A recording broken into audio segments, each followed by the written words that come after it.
जय हिंद दोस्तों, स्वागत है आप सभी का हमारे इस YouTube channel student study platform पर। दोस्तों, आज के इस वीडियो में हम बात करेंगे शिक्षा जगत की तमाम बड़ी खबरों के बारे में जो कि आपके लिए अति महत्वपूर्ण है। तो दोस्तों, वीडियो को शुरू करने से पहले अगर चैनल पर नए देख रहे हैं तो चैनल को सब्सक्राइब कर लीजिएगा, साथ ही बेल आइकन जरूर दबाइएगा। दोस्तों, तो शुरुआत करते हैं आज की पहली बड़ी खबर से। तो पहली बड़ी खबर है कि BSSC की काउंसलिंग 14 से 24 दिसंबर तक होगी। तो देख सकते हैं यहाँ पर कि 14 से 24 दिसंबर तक होगी प्रथम इंटर स्तरीय परीक्षा की काउंसलिंग। तो यहाँ देख सकते हैं कि 14 से 24 दिसंबर तक AN कॉलेज में प्रथम इंटर स्तरीय परीक्षा की काउंसलिंग होगी। काउंसलिंग में शामिल होने वाले सभी 14,410 अभ्यर्थियों के क्रमांक के साथ तिथि और पाली वार काउंसलिंग शेड्यूल बिहार कर्मचारी चयन आयोग ने अपनी वेबसाइट पर डाल दी है। दोस्तों, यानी कि दोस्तों यहाँ पर जिस चीज़ का इंतज़ार छात्र बहुत दिनों से कर रहे थे, तो सबसे पहले छात्रों का लिस्ट जारी किया गया और अब छात्रों का जो है कि रोल नंबर और जो डेट है, जिस डेट में उनकी काउंसलिंग होगी, किस हॉल में होगी और किस शिफ्ट में कितने बजे होगी, ये सारी चीज़ें जो है कि आयोग ने अपने वेबसाइट पर डाल दिया है। हालांकि BSSC ने कुछ डॉक्यूमेंट्स मांगे हैं जो कि हर काउंसलिंग में मांगे जाते हैं, लेकिन कुछ डॉक्यूमेंट्स ऐसे हैं जिनसे छात्र अब थोड़े परेशान दिखाई दे रहे हैं। हालांकि BSSC को ऐसा नहीं करना चाहिए था, क्योंकि BSSC जो है कि इतनी पुरानी बहाली है और इतनी पुरानी बहाली में भी इस प्रकार के डॉक्यूमेंट्स मांगकर BSSC के जो छात्र हैं, काउंसलिंग में जाने वाले छात्र हैं, उनको बरगलाने की कोशिश कर रही है, उनके साथ छलावा कर रही है। क्योंकि सोचने वाली चीज़ है कि अगर कोई टंकन का सर्टिफिकेट, अगर कोई कंप्यूटर पे टाइपिंग करता है तो टंकन की सर्टिफिकेट लोग ना के बराबर जो है बनवाते हैं, और टाइपिंग की जो सर्टिफिकेट होती है लोग वैसे भी अपने घर में टाइपिंग जो कि कर कर के वो सीख जाते हैं। तो इस प्रकार से टंकन की सर्टिफिकेट भी यहाँ पर अनिवार्यता ख़त्म करनी चाहिए। साथ ही 2014 के पहले का जो है कि यहाँ पर जो है कि NCL वगैरह मांगा गया है और जो है कि जाति आवासीय जाति वगैरह मांगी गई है। तो बहाली जो है कि पूरे के पूरे 7.5 साल 8 साल होने को आ गए हैं अब।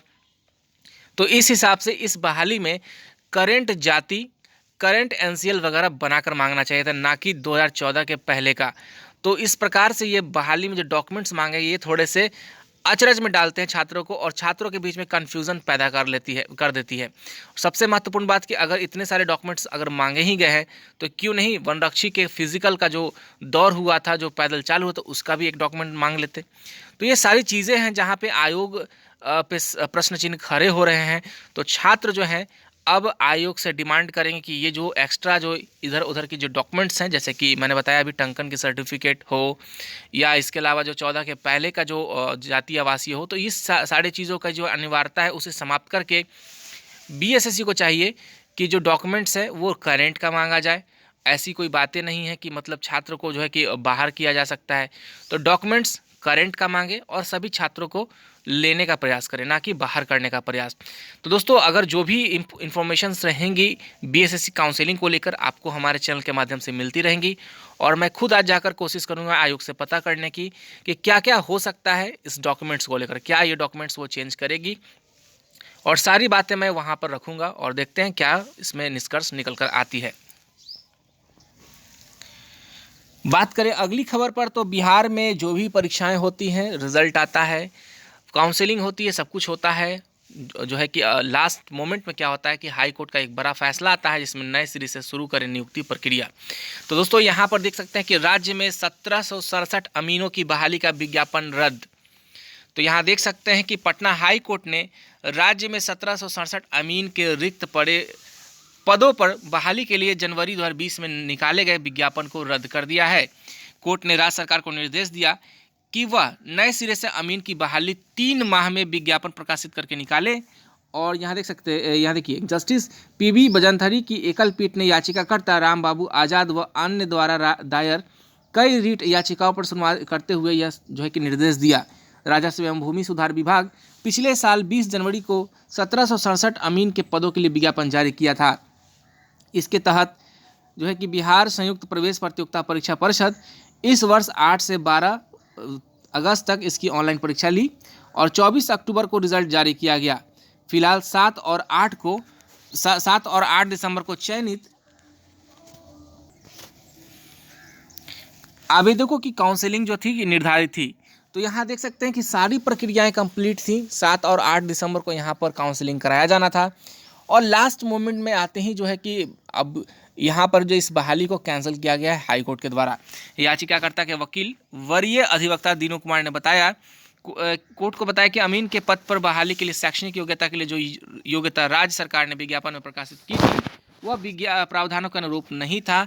बिहार अमीन कैडर रूल के अनुसार उम्मीदवारों को जमा 2 उत्तीर्ण होने के साथ ही अमानत की डिग्री या ITI द्वारा सर्वेयर की डिग्री प्राप्त होना चाहिए। राज्य सरकार के राजस्व विभाग द्वारा निकाले विज्ञापन में जो शैक्षणिक योग्यता रखी गई थी उसके अनुसार उम्मीदवार को मात्र 2 ही उत्तीर्ण होना पर्याप्त बताया गया था। तो यहाँ पर देखिए सबसे महत्वपूर्ण बात कि नॉर्मल इंटर की बातें कही गई थी विज्ञापन के समय, लेकिन बाद में देखिए यहाँ पर जो है कि ITI की डिग्री और जो है कि यहाँ पे अमानत की डिग्री मांगी गई, जिस कारण से यहाँ पर इस तरह से जब मांगी गई तो ये जो है कि एक रिट पिटीशन दायर किया गया याचिकाकर्ता के द्वारा और इस पर सुनवाई करते हुए जो है कि हाई कोर्ट ने इस बहाली को कैंसिल कर दिया। तो इसमें सरासरी जो गलती है उसे हम जो है कि आयोग विभाग सरकार की मानेंगे, क्योंकि अगर कुछ जैसे अभी देखिए BSSC का मैटर है तो BSSC के मैटर में ही देखिए पुरानी बहाली हो जाती है और पुराना डॉक्यूमेंट्स खो जाता है। उसी प्रकार से यहाँ पर देखिए बहाली कुछ और इंटर लेवल की थी, इंटर पर निकाली गई थी और यहाँ पर देखिए अलग से अमानत और सर्वेयर वगैरह की डिग्री खोजी जाने लगी। इस प्रकार से ये जो है कि हाई कोर्ट ने सुनवाई करते हुए इस बहाली को जो है कि रद्द कर दिया।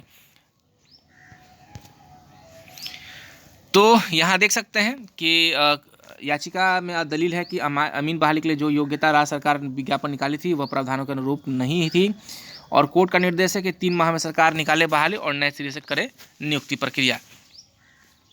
और यहाँ देख सकते हैं कि आज भी होनी थी काउंसलिंग, तो 20 जनवरी 2020 को जो है कि विज्ञापन जारी हुआ था। 3.5 लाख जो है कि लगभग आवेदन आए। 8 से 12 अगस्त तक ऑनलाइन परीक्षा, 24 अक्टूबर को BCEC ने के रिजल्ट जारी किया और 7 और 8 को काउंसलिंग होनी थी यहाँ पर। तो ये सारी चीज़ें जो है कि यहाँ पर इसमें बताई गई हैं।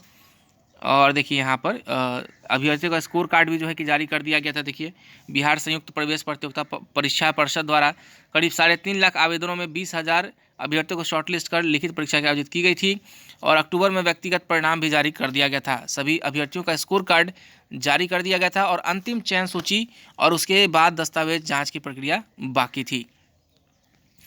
तो चलिए दोस्तों अब आगे की खबर पर बात करते हैं। तो इधर 23 जनवरी को होने वाली 67वीं BPSC की PT की परीक्षा स्थगित की जा चुकी है। तो यहाँ देख सकते हैं कि 23 जनवरी को 67वीं संयुक्त प्रतियोगिता परीक्षा नहीं होगी। मंगलवार को अपनी वेबसाइट पर जारी सूचना में BPSC ने इसे अपरिहार्य कारणों से स्थगित करने की बात की है। चर्चा है कि कोरोना के नए वेरिएंट से एक बार फिर परिस्थितियों खराब होने की आशंका को देखते हुए ऐसा किया गया है। हालांकि आयोग की ओर से कोई बातें स्पष्ट नहीं की गई हैं। तो यहाँ देख सकते हैं कि 726 पदों के लिए BPSC ने बहाली निकाली और बहाली में करीबन 6-6.5 लाख जो स्टूडेंट ने फॉर्म भरा और इनकी परीक्षा पहले 23 जनवरी को होने वाली थी, लेकिन इस परीक्षा को अब जो है कि स्थगित किया गया है और स्थगित करके अपडेट को एक्सटेंड या पहले भी किया जा सकता है। हालांकि ये देखने वाली बात होगी कि आने वाले समय में इसका डेट कब अनाउंस किया जाता है। बात करें अगली खबर पर तो देखिए बहाली जल्द 8386 शारीरिक शिक्षा अनुदेशकों के लिए प्रखंडवार आवंटित होंगे पद। तो देखिए कल के अखबार में छपी थी कि शारीरिक शिक्षा अनुदेशक के जो है कि वैकेंसी जल्द निकाली जाएगी और राज्य के सरकारी प्रारंभिक विद्यालयों में सरकारी शिक्षा सह स्वास्थ्य अनुदेशक के रिक्त पदों व बहाली की उल्टी गिनती शुरू हो गई है। पंचायत चुनाव को लेकर जारी आदर्श आचार संहिता समाप्त होने के बाद इसकी तैयारी में जो है कि शिक्षा विभाग प्राथमिक निदेशालय में जो है कि ये बहाली जो है तेज हो जाएगी। विदित हो कि हाल के ही दिनों में संपन्न विधानमंडल में शीतकालीन में सत्र में आए इससे जुड़े सवाल पर जो है कि शिक्षा मंत्री विजय कुमार चौधरी ने साफ किया कि पंचायत चुनाव की प्रक्रिया समाप्त होने के 1 महीने के अंदर शारीरिक शिक्षा अनुदेशक की जो है कि विज्ञप्ति निकाली जाएगी। और देखिए राज्य के प्रारंभिक स्कूलों में शारीरिक शिक्षा स्वास्थ्य अनुदेशक के 8386 पद रिक्त हैं और शिक्षा विभाग ने इन रिक्त पदों पर पद वर्ग कमेटी से पहले ही जो है कि यहाँ पर करा ली है स्वीकृति। और इनका देखिए क्या मिलेगा, तो नियुक्ति को लेकर राज्य मंत्रिमंडल को भी स्वीकृति मिल गई है और 8,000 रुपये मासिक मानदेय पर यह नियुक्ति होगी। अलबत्ता शारीरिक शिक्षा अनुदेशकों को शिक्षा विभाग की ओर से 200 रुपये सालाना वेतन वृद्धि का भी लाभ दिया जाएगा। तो इस प्रकार से ये बहाली है जिसमें जो है कि जल्द इसकी बहाली निकाली जाएगी, क्योंकि उसकी उल्टी गिनती शुरू हो चुकी है। क्योंकि ऑलरेडी पहले शिक्षा मंत्री ने सदन में जवाब देते हुए कहा था कि जैसे ही पंचायत चुनाव खत्म होगा वैसे ही इस बहाली की प्रक्रिया में तेजी आ जाएगी।